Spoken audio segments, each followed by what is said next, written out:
Գոյամարտ հեռուստասերիալի առաջիկա զարգացումները խոստանում են լինել աննախադեպ, պայթյունավտանգ և անկանխատեսելի։ Թվում էր, թե Հունանը վերջնականապես իր ձեռքն է վերցրել բոլոր թելերը, սակայն նա հաշվի չէր առել մի քանի ճակատագրական հանգամանք, որոնք շուտով գլխի վայր շուռ կտան ամեն ինչ։ Սկսենք մակունցների տանը տիրող հոգեբանական լուռ պատերազմից։ Հունանը ի վերջո Մանանին ընդունելով որպես Գրիշոյի ընտրյալ, իրականում ունի մեկ հստակ ու նենգ նպատակ՝ ստրկացնել աղջկան և դրա միջոցով վերջնականապես ստորացնել ու ենթարկեցնել Սարգսյանների ընտանիքին։ Բայց Մանանը, ինչպես տեսնում ենք, բնավ ենթարկվողների ու խեղճացողների թվին չի պատկանում։ Տեսնելով, թե ինչպես է Գրիշոն բառացիորեն խելագարվում իր համար և հանուն իրեն պատրաստ է դեմ գնալ անգամ սեփական հորը, Մանանն ավելի է ոգևորվում։ Նա իր ներսում վճռել է անհնարինը՝ ստիպել մակունցներին հարգել և խոնարհվել Սարգսյանների առաջ։ Իրավիճակը հասնում է պայթյունի այն պահին, երբ Գրիշոն ցանկանում է որպես լիարժեք ամուսիններ կիսել նույն անկողինը,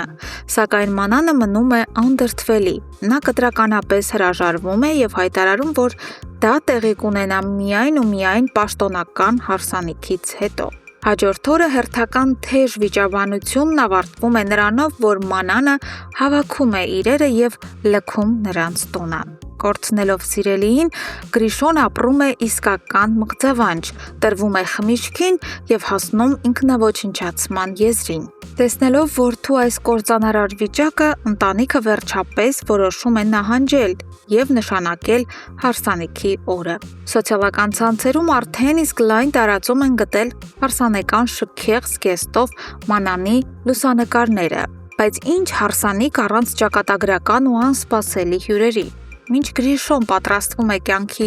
ամենակարևոր օրվան, Հունանը սկսում է իր արյունոտ հաշվեհարդարը։ Նա Արամին հանձնարարում է գտնել Էռնային և իր մոտ բերել Ավոյին։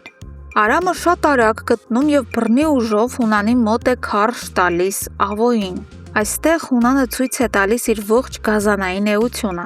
Նա այնպիսի դաժան ու անխնածեցի է ենթարկում Ավոյին, որ վերջինս նույնիսկ չի կարողանում քայլել և մի կերպ կիսամեռ վիճակում հասնում է իր հոր՝ Դավիթի տուն։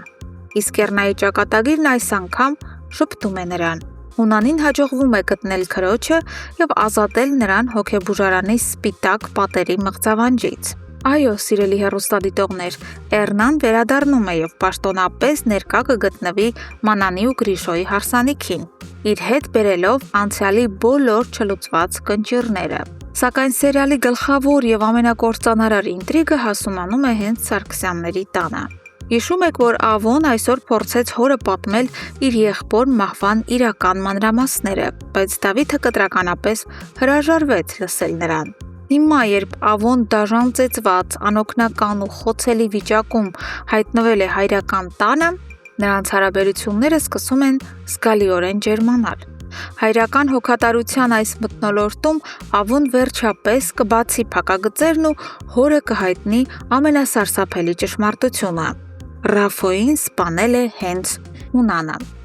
Այս լուրը վերջնականապես կպայթեցնի Սարգսյանների տունը և կսկսի նոր արյունալի պատերազմ։ Սիրելի հեռուստադիտողներ, ինչ եք կարծում, երբ Դավիթ պապիկն իմանա, որ Հունանն է իր որդու սպանողը,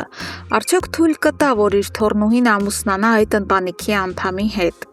Եվ կներխուժեն արդյոք Սարգսյանները հարսանիքի սրահ ու խառնաշփոթ կստեղծեն, որպեսզի խանգարեն Մանանի ու Գրիշոյի հարսանիքին, թե այս հարսանիքը այնուամենայնիվ կվերածվի իսկական ողբերգության։